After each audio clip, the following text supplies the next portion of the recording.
Listen up, you weak, pitiful woman. I already filed the divorce papers.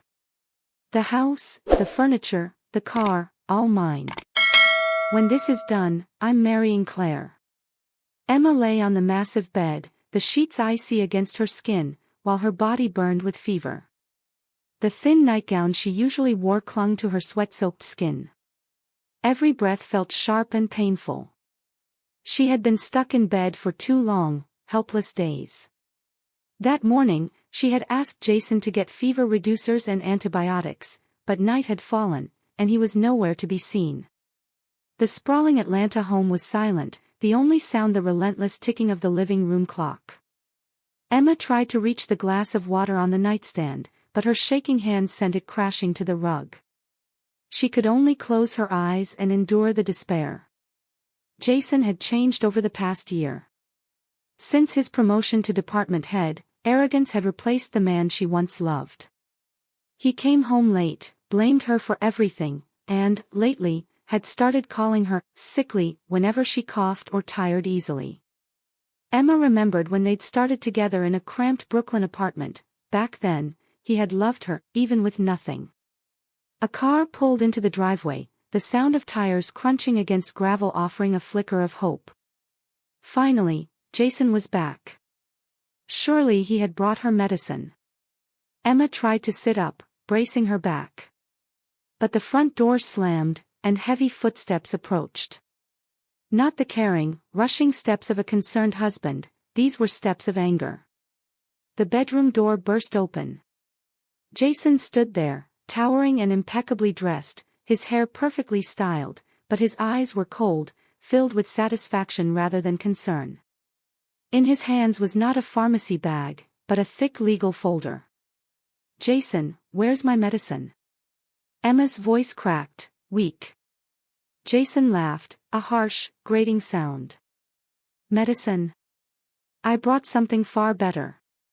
He dropped the folder onto the bed, covering her legs. Emma's trembling fingers pried open the envelope. On the top page, the bold words read, "Petition for dissolution of marriage." Her heart froze. She gasped, searching Jason's eyes for remorse, but found none. Only triumph. "Divorce," she whispered. "Why the shock?" Jason said, sitting at the edge of the bed yet keeping distance. "Do you think I want to spend my life caring for a useless, sickly burden? I've handled everything. Papers filed. Done." Tears welled in Emma's eyes. "What did I do wrong?" "You're poor," Jason spat. "You brought nothing. Look around," he gestured at the house, the expensive furniture, the luxury car in the garage. "All this is mine. You'll walk away with nothing." He paused, savoring the moment. "Tomorrow, you're out. Take only the clothes on your back. I'm marrying Claire. She's healthier, prettier, and knows her place." The bedroom door slammed. Then the main door. The roar of the SUV fading into the night. Emma was alone, feverish, betrayed, evicted. Her sobs echoed through the empty house. But after 15 minutes, something within her hardened. Anger replaced the ache. She reached beneath her pillow for a slim, secret object, a state-of-the-art smartphone, hidden from Jason. No social media, only encrypted business apps. She opened it, revealing a single contact, Director Harper Ellis. Her finger pressed the call button. A calm, professional voice answered immediately. "Evening, Miss Emma. I heard you were unwell. Are you okay?" Emma drew a steadying breath. "Director Ellis, contingency plan. Activate it." A pause, then the voice turned serious. "Understood, ma'am. What happened?" "I've been evicted." If you love real emotional stories, hit subscribe, we post one every day. Emma whispered, "Jason divorced me. He thinks I'm just a weak, useless woman."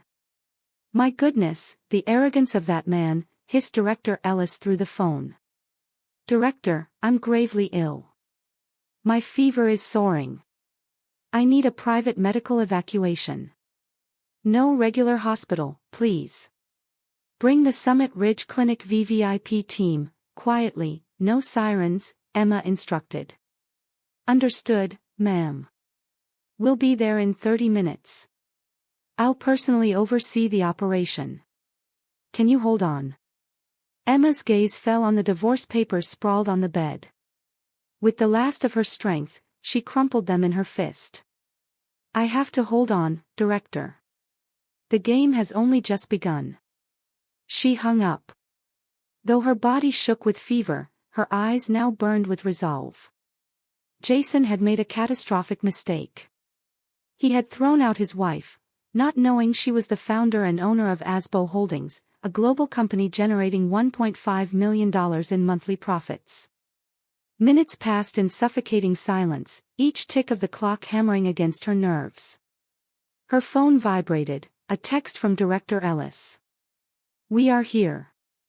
Door unlocked. Team entering. Emma exhaled. Jason's arrogance ensured he wouldn't lock the door. He never imagined she could summon help. With effort, she swung her legs to the carpeted floor. Her head spun, almost toppling her, but she gripped the bedpost and steadied herself. Trembling hands retrieved a long trench coat hanging behind the door, which she pulled around herself. She would not leave undignified. Jason might own the house, but he could not take her dignity. The bedroom door opened softly. Emma froze, then saw two people in dark scrubs moving swiftly and silently. Behind them emerged Director Harper Ellis, a woman in her late 50s with a sharp, professional presence and eyes filled with concern. Ms. Emma, Director Ellis whispered. I'm ready, Emma said faintly. The team unfolded a portable stretcher with care. We'll give you a temporary fever reducer for comfort during transport, one of the medics said. Emma nodded, feeling a cold relief as the medication took effect. They lifted her gently, carrying her across the opulent living area. Her eyes caught the large wedding photo on the wall, she and Jason smiling in a happier time. That Jason felt like a cruel stranger now. Leave everything. Take nothing, Emma murmured. Of course, ma'am. We only need you, Director Ellis assured her. Out in the driveway, no ambulance waited.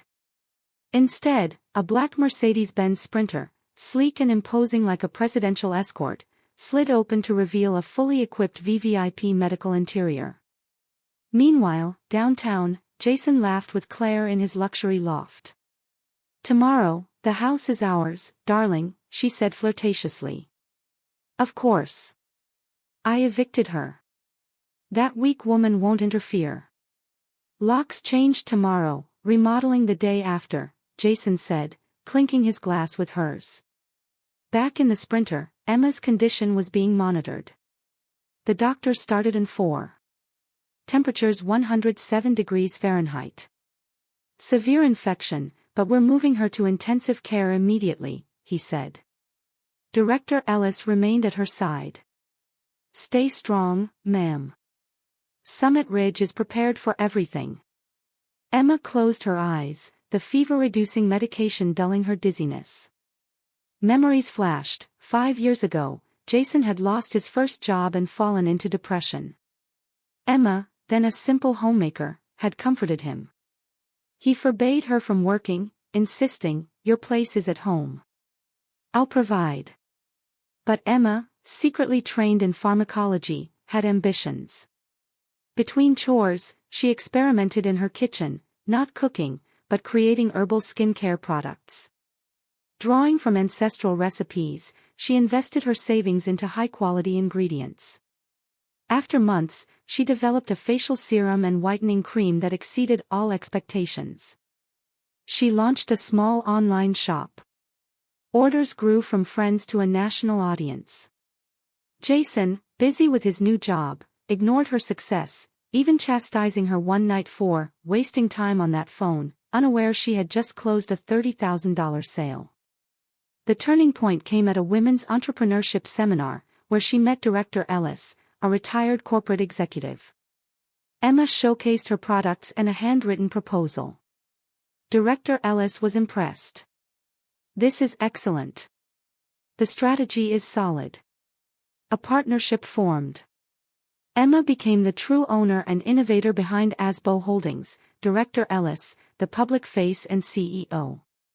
Emma requested her involvement remain hidden. She would still appear as Jason's ordinary wife. Ironically, she hoped Jason's career would flourish, believing he might then appreciate her.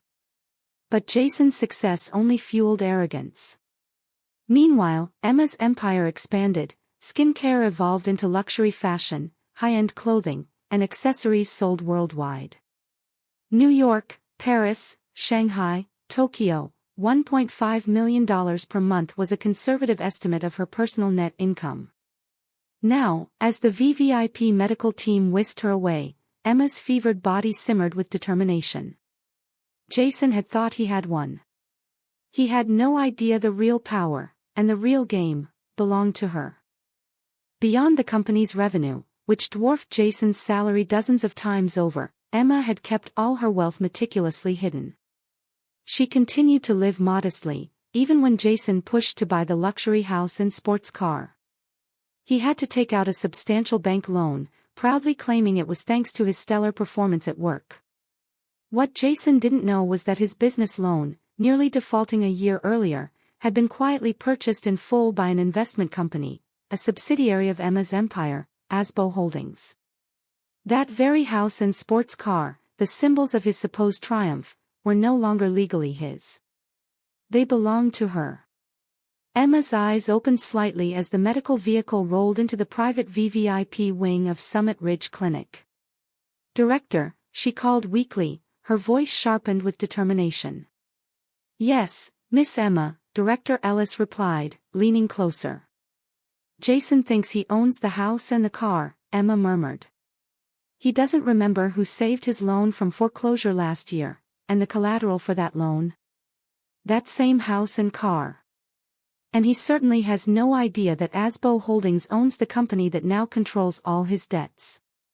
She paused, letting the weight of her words settle. "Director, initiate the asset recovery procedure." "When should we start, ma'am?" Emma glanced at the streetlights racing past the window. "Let him bask in his victory for 3 days. He'll think I'm homeless, powerless. Let him enjoy that illusion with her. On the 3rd day, we reclaim everything, every asset that's mine." Director Ellis nodded. 3 days. Consider it the final free rental. After that, our legal team moves. Good. Now focus on getting me well. I need to be strong to watch him fall. The medical vehicle slowed, stopping at a private entrance.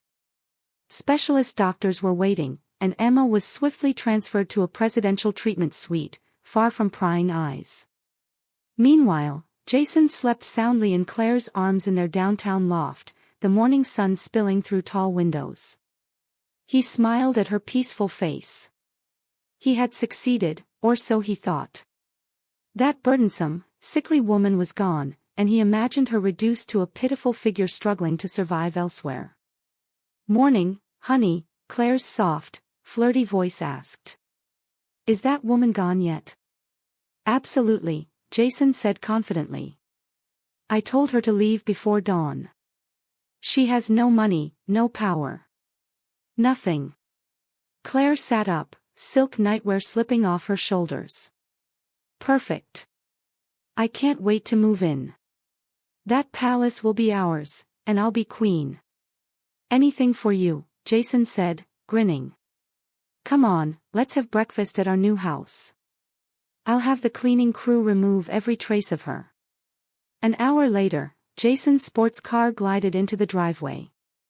He stepped out, sunglasses on, feeling like a king.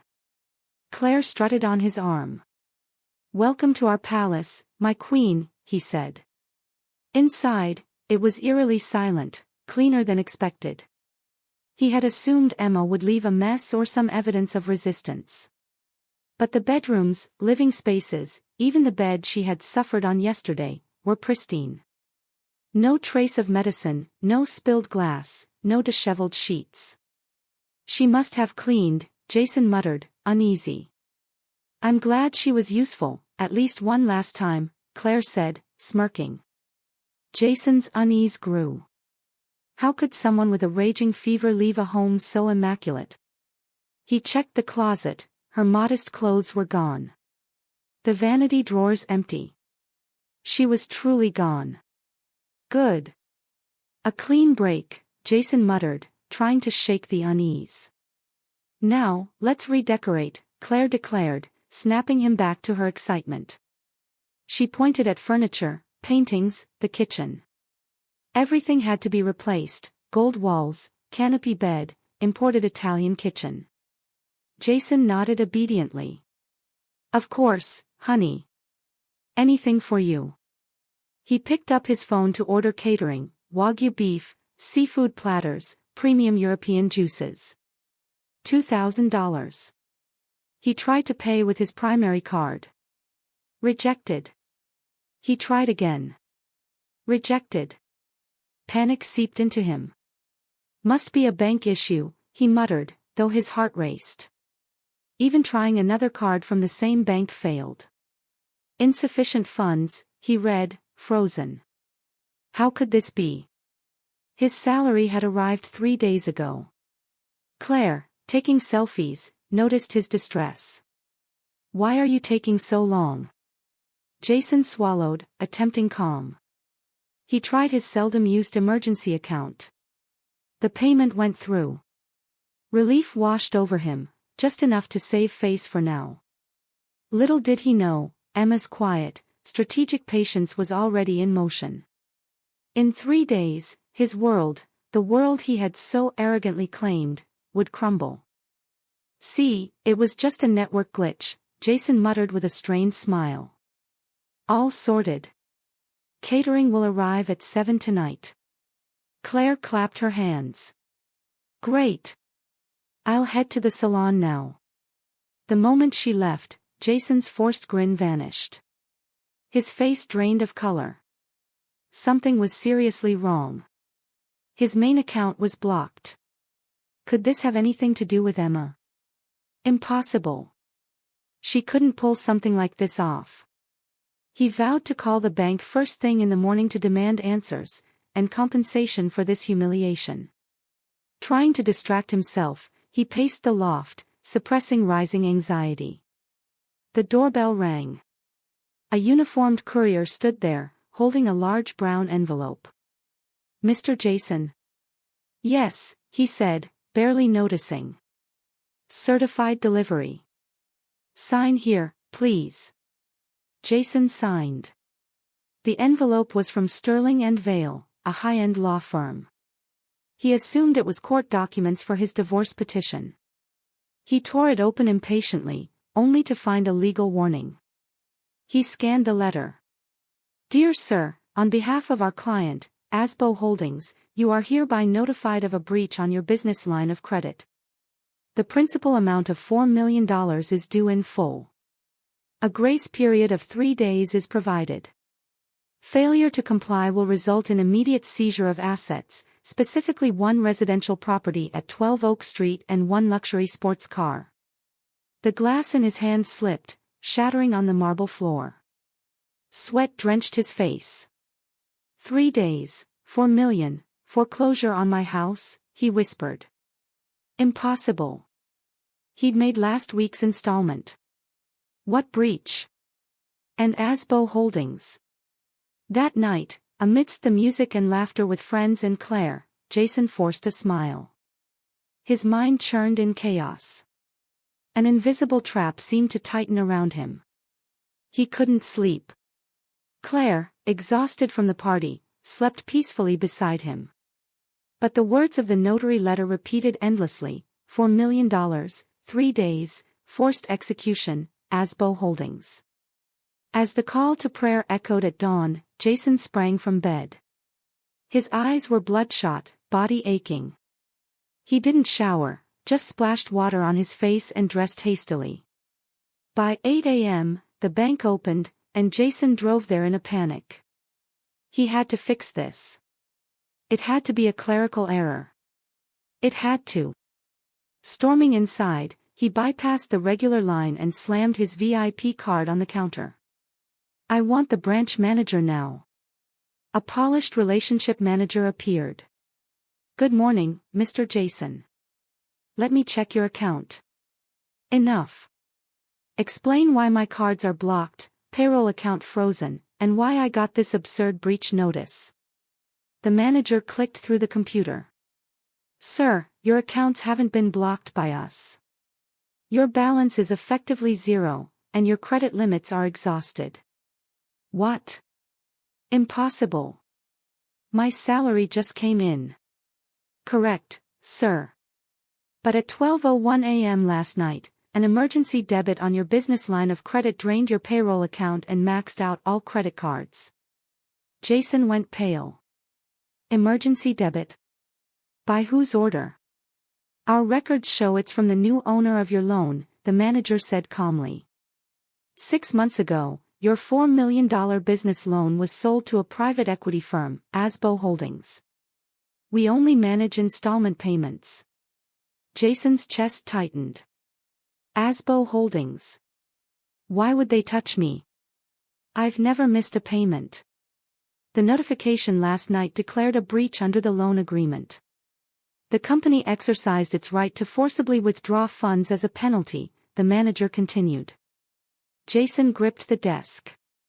"Breach? How?" "You'll need to speak directly with Asbo Holdings or their lawyers."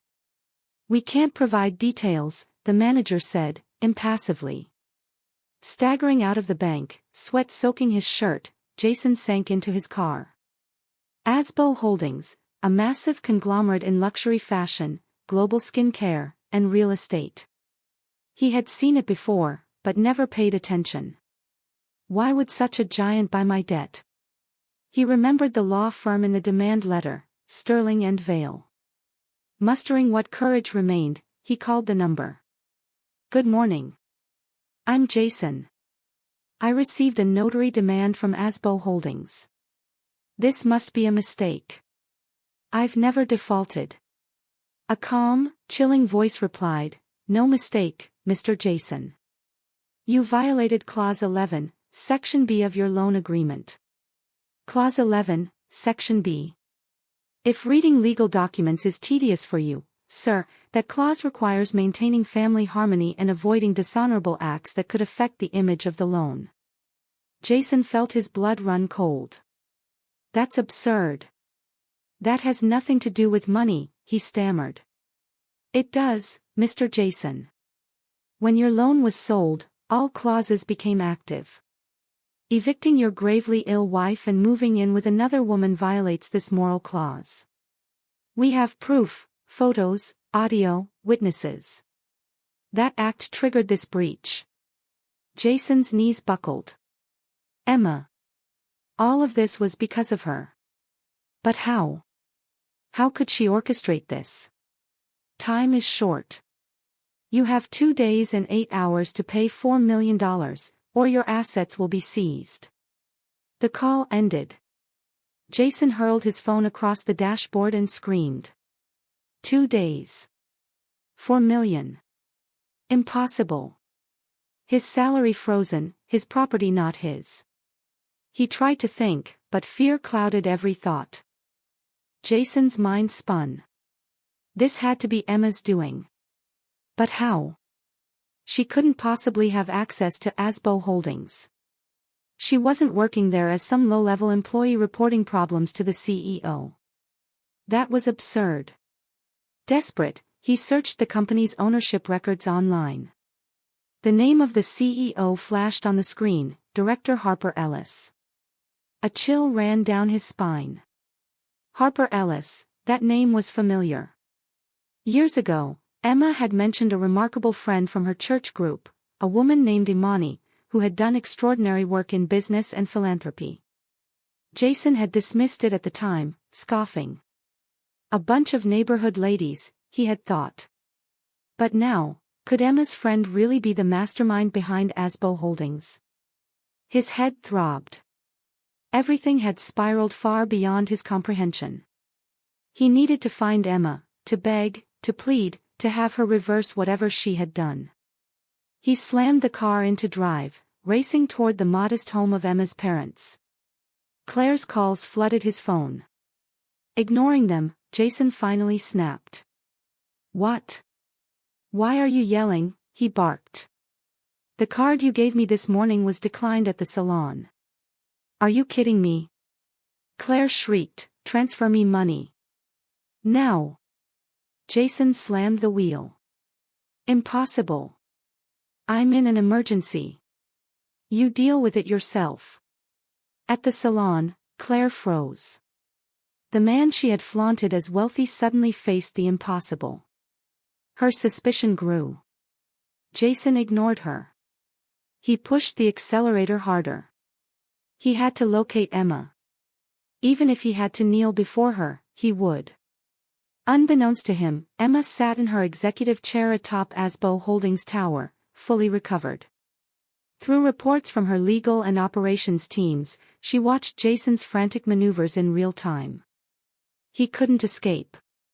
The next day was a nightmare. His trip to Emma's parents' house yielded nothing. The small, humble home was exactly as expected. But the parents' gaze was a mix of contempt and pity. "You threw my daughter out while she was sick," Emma's father said, his voice tight with anger. "And now you come here. Leave. Never return." Jason returned to the city empty-handed, his emergency account nearly depleted from gas for the trip. That night, a fight erupted with Claire. She had noticed the notary letter, 3 days, $4 million, foreclosure. "You're ruined, Jason," she screamed. "It's temporary. I'll fix it," he shouted. "It's Emma's fault." "I don't care whose fault it is," he barked. "I won't live with poverty." That night, they lay back to back in the luxurious bed, cold and silent. Jason's mind ticked endlessly. Tomorrow was the 3rd day. Morning came like Judgment Day. 9 a.m. breakfast was tense. The doorbell rang. Both turned pale. "Don't answer," Jason whispered. "Pretend we're not home." The bell rang again, louder, with insistent knocks. "Mr. Jason, we know you're inside." "Sterling and Vale's execution team is here," a voice announced. Jason froze. Claire began to sob. "What do we do?" He bolted to the back door, hoping to escape, only to find 2 imposing security guards waiting. "Remain inside, sir," they said. Surrounded, Jason had nowhere to go. The team forced the front door open. A sharply dressed lawyer strode in, folder in hand, followed by court marshals carrying Asbo Holdings foreclosure stickers. "Mr. Jason, your time is up," the lawyer said coldly. "By court order, we are seizing this property and all contained assets to satisfy the unpaid debt to Asbo Holdings." "No, please. One more week." Jason fell to his knees. "You've had more than enough time," the lawyer replied. "You may only take the personal items on your person. You have 15 minutes to vacate." Claire stopped crying, grabbing her prepared suitcases. She ignored Jason's pleas and left.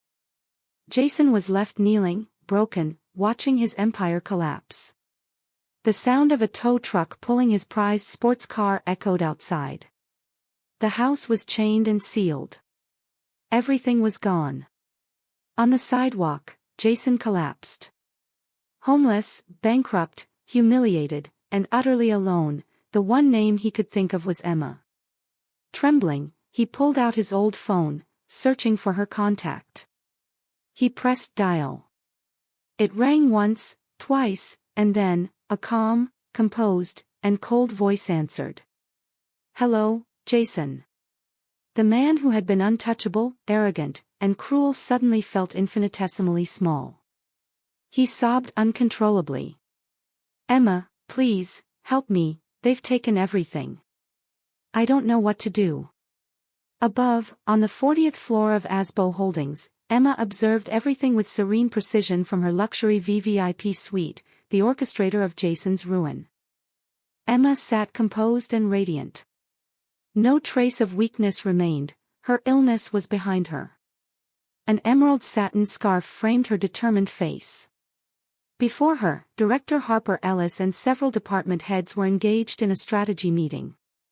The old phone Emma had requested from her house vibrated on the conference table. The name, Jason, flashed across the screen.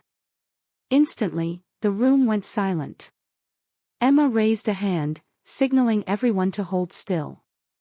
A faint, controlled smile touched her lips. She pressed the speaker button. Jason's frantic voice spilled into the room. Emma, help me. I don't know what happened. They took the house. The car. They threw me out. I'm on the street. Why is this happening? Emma let him finish, waiting until his sobs faded. She leaned into the microphone, her voice calm, commanding, unlike anything Jason had ever heard. Who is this? Jason stammered, his panic giving way to confusion. Jason, Emma replied evenly, this is Emma. Your former wife. We are no longer married, the divorce was finalized this morning. And about your house, 3 days ago, you claimed it as yours, didn't you? Jason's throat went dry. This was Emma's voice, but no longer the weak woman he had scorned. It rang with authority, with power. Emma, where are you? How are you healthy? He whispered, terror lacing every word. I am in a meeting, Emma said, tilting back in her chair, looking out over the city skyline. We're discussing international expansion. Business. Something far beyond what you could ever comprehend. Jason clutched at straws. Emma, please. I know this is your doing. It must be Harper Ellis, right? You complained to her. Tell her to stop. I'll do anything, I'll come back to you, I'll undo everything. A sharp, cold laugh echoed from the speaker. Come back to me. Jason, do you really think I would take back the man who threw me out sick and helpless? And Claire? She left you the moment the execution team arrived. My legal team reported it in real time. Jason's mind reeled. She knew. She had orchestrated everything. Who are you? He whispered, voice trembling, hair prickling with dread. Emma's eyes glittered. You've insulted me for years, Jason, calling me sickly and powerless. You never asked what I was really doing. She nodded to Director Ellis, who smoothly took the phone.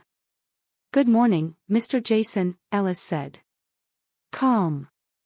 Unflinching. You are speaking to the board of Asbo Holdings. Jason's head spun. Why does she have the board? What is your relationship with my wife? Emma reclaimed the phone. I am not just her friend, Jason. I am her right hand. I run this company for her. The words sank into Jason like ice water. You asked who I am, Emma continued, standing, the cityscape behind her catching the sunlight. You called the number of the woman you discarded, but allow me to formally introduce myself. Her voice now carried the weight of authority. Jason, you are speaking to Emma, sole owner, founder, and chairperson of Asbo Holdings, a company netting $1.5 million monthly, which has just reclaimed all assets you thought were yours.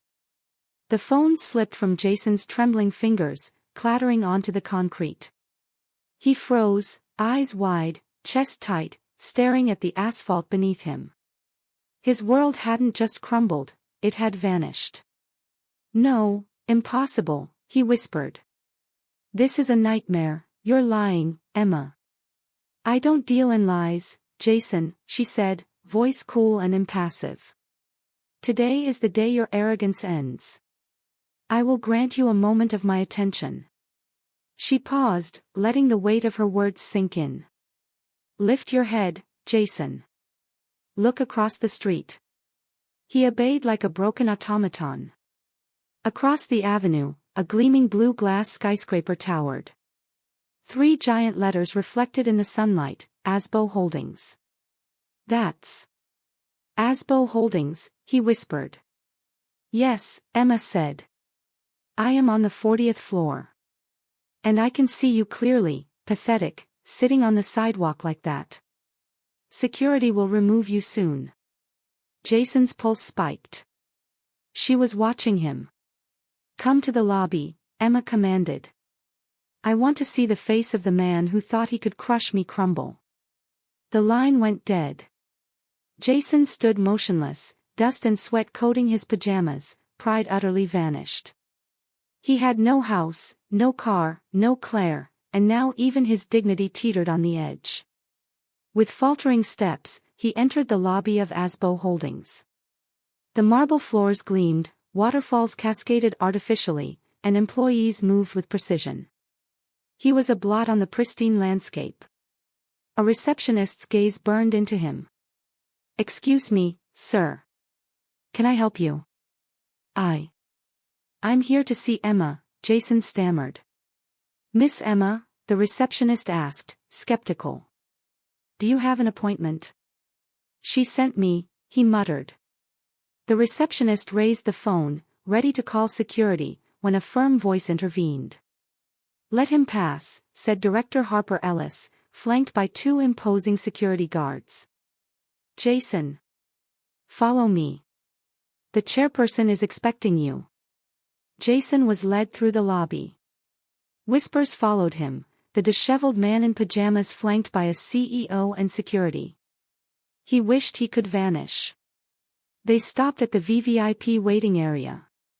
Wait here. Chairperson Emma will meet you, Ellis said. Jason's heart hammered. Each second stretched endlessly. Then, the private elevator chimed. All motion in the lobby froze. Jason's fate was about to be sealed. The entire lobby froze.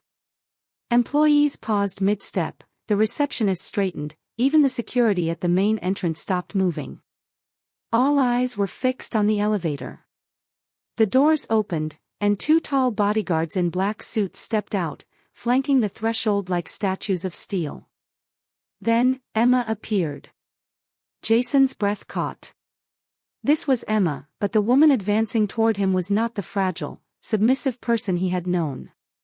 She moved like royalty, every step deliberate and commanding. She wore a tailored sapphire blue pantsuit that clung perfectly to her form. A silk scarf in the same shade framed her sharp, striking face. Her makeup was subtle but impeccable, highlighting the intensity in her eyes. Her heels clicked confidently against the marble floor, echoing like a heartbeat of authority. Employees greeted her respectfully, some with a slight bow. Good afternoon, Chairperson, they intoned. Director Harper Ellis stepped forward, slightly bowing. Chairperson, he is waiting, she said. Emma's gaze never left Jason. She moved slowly, each stride seeming to crush the remnants of his ego. She stopped 3 feet away, inspecting him from disheveled hair to worn pajamas and threadbare slippers. Her eyes were cold, sharp, and calculating. Emma, Jason whispered, barely audible. Yes, Jason. It's me, Emma said, her voice calm, carrying through the stunned silence. The weak, poor woman you discarded 3 days ago. Jason's knees gave out. He collapsed to the marble floor, sobbing uncontrollably. Emma. I'm sorry. Please. I was wrong. I will fix everything. I'll divorce Claire. I'll come back to you. His hands shook as he tried to grasp the edge of her jacket. The bodyguards moved instinctively to intervene, but Emma raised a hand. She wanted him to feel every ounce of his humiliation. Forgive me. Emma. Give me back our home. Please, Jason's voice cracked. Emma's face remained unreadable. She leaned down slightly, not to comfort him, but to assert dominance. "Stand up," she commanded. Trembling, Jason obeyed, his face soaked in tears and sweat. "You want to beg?" Emma's voice rose, now audible to everyone in the lobby. "Too bad, Jason. My company does not hire beggars." She took a silk handkerchief from her purse. For a split second, Jason thought she might wipe his tears. Instead, she lightly dusted an imaginary speck from her jacket, as though he were filth. "My company," she stated with icy clarity, "does not hire beggars." Without another word, she turned and walked back toward the elevator. "Director Ellis, handle him," she instructed. "Give him one last lesson." "Yes, Chairperson," Ellis replied. Jason stood frozen, shattered. Public humiliation cut deeper than losing the house or the car. Director Ellis approached him. "Come. Chairperson Emma wants you to see something." "What else? What else will you take from me?" Jason yelled, desperation cracking his voice. "Not take," Ellis corrected gently, "but make you realize how foolish you've been." 2 security guards escorted him to a spacious mezzanine meeting room. They shoved him into a cold leather chair by a glass wall overlooking the lobby, visible to everyone below. Director Ellis and 2 impeccably dressed lawyers sat before him. Jason could barely lift his head. He had nothing left. "Mr. Jason," Ellis began, voice calm, like a teacher addressing a stubborn student, "you remain confused about how the woman you deemed weak, poor, and incapable, Emma, could own all of this." Jason stayed silent, utterly drained. Ellis pressed a button. A projector screen descended, the room dimmed. A title appeared, Asbo Holdings, Business and Financial Overview. "Let's begin, Mr. Jason," Ellis said. "Let's go back 5 years." Graphs, balance sheets, and income statements filled the screen, numbers in billions that made Jason's head spin. 5 years ago, you had just been laid off, bitter and blaming everyone, Ellis continued. While you wandered, she began working, in your own kitchen. Jason lifted his head slightly.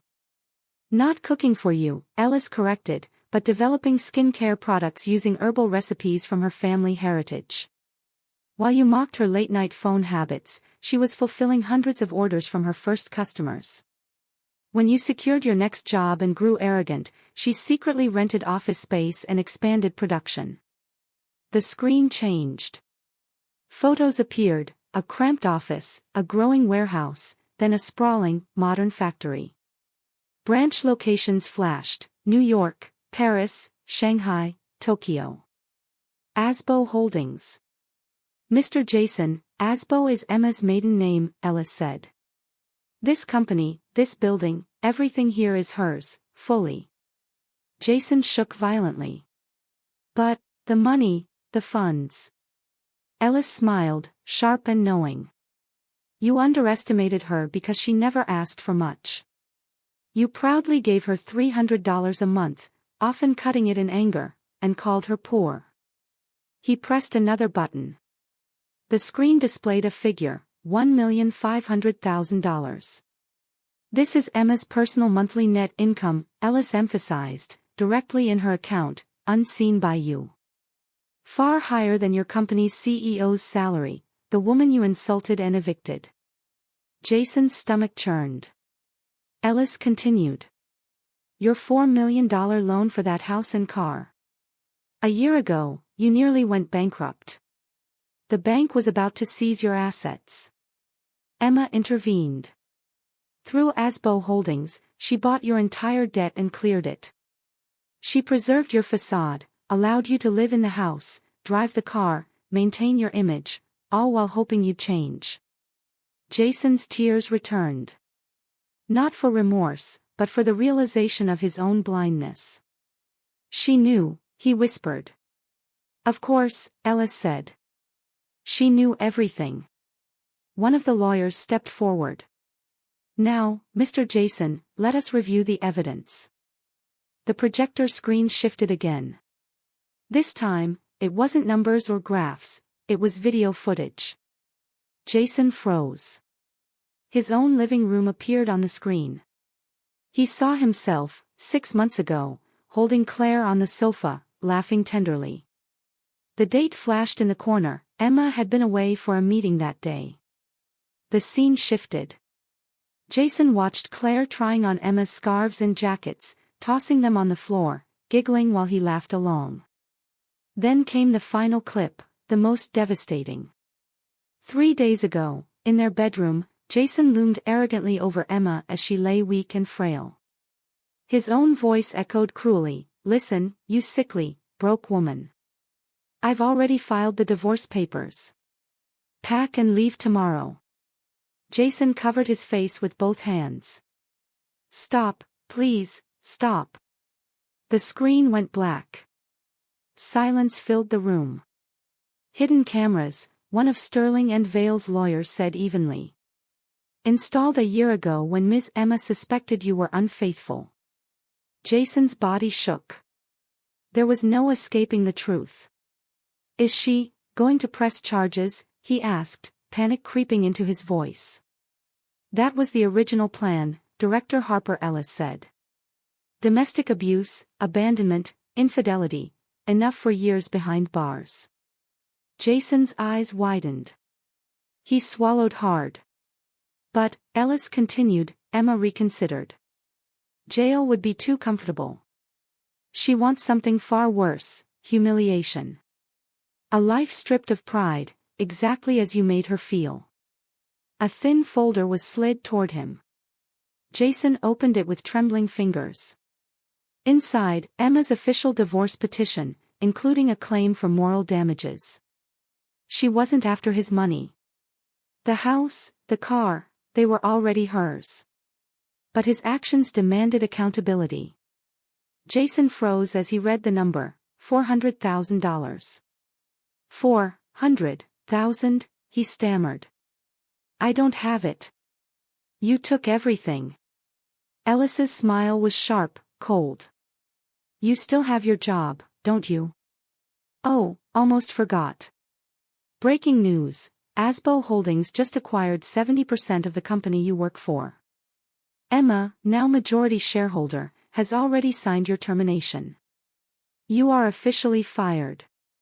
Jason's knees buckled. House gone. Car gone. Claire gone.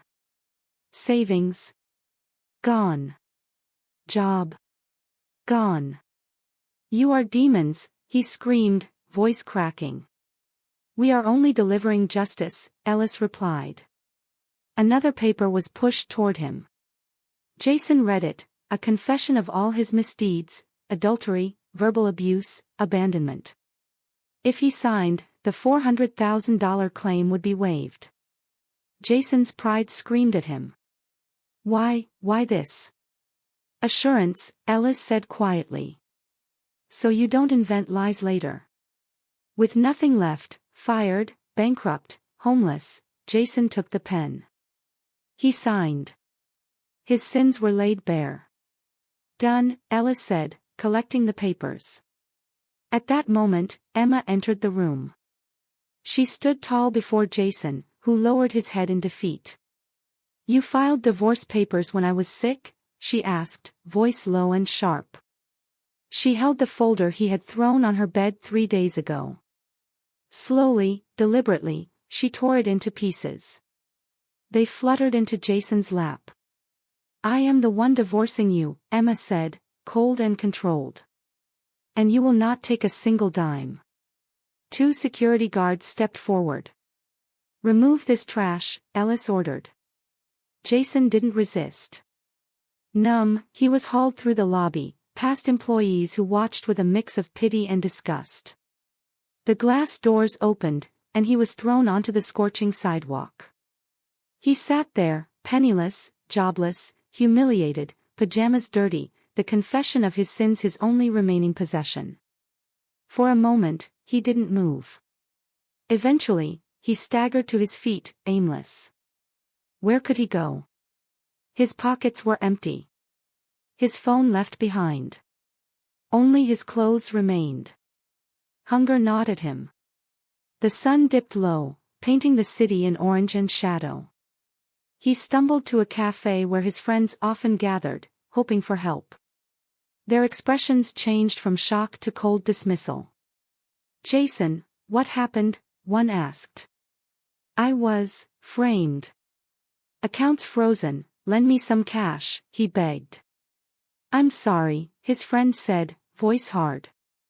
News spread. "You were fired. Asbo Holdings seized your assets." "I can't risk it." Other friends ignored him. Jason was left alone, humiliated, shuffled out by a waiter. Back on the street, he wandered like a ghost. Night fell. Hungry, cold, and alone, he curled up outside a shuttered shop. Mosquitoes buzzed, the stench of the sewers filling the air. Karma had struck swiftly, completely. Meanwhile, Claire scrambled in panic. She had escaped Jason's house with 2 suitcases of designer items, rented a cheap motel room, and called other wealthy men in her network. Every attempt was met with rejection. News of Jason's downfall, and her association with him, spread like wildfire. Once admired, she was now a social outcast, the woman entangled with a man who had fallen from grace. No one wanted to be near her. Jason slept on the street, the city lights dimming over a ruined empire, while Emma, from her high-rise office, looked down on the city she had rebuilt and ruled with calm precision. Unfortunately, Claire's misfortune didn't end there. As she sat in her dingy motel room, staring at the peeling walls, a knock rattled the door. 2 men in crisp suits stood at the entrance. "Miss Claire, we are from Sterling and Vale," one said, holding a folder. "A court summons." Her heart stopped. Trembling, she took the documents. Emma had sued her. Adultery, defamation, and destruction of property. Compensation demanded, $1 million. $1 million. Claire screamed, clutching the papers. She didn't have a dime. Everything she owned, designer clothes, handbags, had been gifts from Jason. Panic clawed at her chest. The following days were hell. Claire ran out of money. Lawyers were unaffordable. She sold her designer bags, piece by piece, just to pay for the motel. Jason's fate, too, was grim. After 3 days of hunger and sleeping rough on the streets, he swallowed his pride and ventured into the Central Market. His once handsome face was now streaked with dirt and grime, a tangled, unkempt beard covered his jaw. "Sir, need help?" a porter asked, eyeing him warily. Jason swallowed hard. "I need work, anything. I'll do anything to eat." The foreman studied him. "You can lift sacks of rice." "I can." "I'll do it for food," Jason muttered, voice cracked. $1.50 per sack, the foreman said. And just like that, Jason's new life began. Once a man in tailored suits and a luxury sports car, he now toiled under the scorching sun, moving sack after sack of rice. His muscles, once toned in gyms, were now carved by forced labor. His hands were calloused and wounded, his back ached constantly. Perfumes, clean shirts, soft beds, all were distant memories. All he knew now was sweat, dust, and cheap tobacco. As for Claire, Jason no longer cared. Rumors filtered through his fellow laborers. Claire, humiliated by losing her lawsuit against Emma, had fallen into debt and was now working as a waitress at a local bar. Worse, she'd been caught in a raid a few weeks prior. She was utterly ruined. Jason felt nothing. His heart had gone numb. Work, eat, sleep, this was his endless cycle. After 12 grueling hours, he received $55 in crumpled bills. Dragging his aching legs, he stopped at a street food stall, bought a simple meal, and sat at a nearby intersection to eat. Then a massive LED screen flickered to life across the street. Jason froze, food halfway to his mouth. The broadcast showed Emma, clean, composed, radiant, speaking to a global business network. A foreign journalist asked in English, subtitles scrolling below, "Chairperson Emma, you are now among the wealthiest and most influential women in the world. What is the secret to your success?" Jason held his breath. Emma's smile was calm, confident. "There is no secret," she said. "I never stopped believing in myself, never stopped working, even when those closest to me underestimated me and called me worthless." The plastic food bag slipped from Jason's hands, scattering rice across the grimy sidewalk. He didn't care. His eyes were glued to the screen. Above him, the woman he had abandoned now ruled a vast empire. Below him, the man who had once called himself a king sat amidst dust and discarded food, utterly defeated. Jason lowered his head and laughed, a dry, hollow sound. He had lost everything. His fortune, his pride, his position. Emma, the woman he had once mocked, had claimed the world.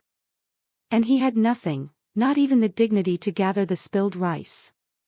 Karma had completed its course.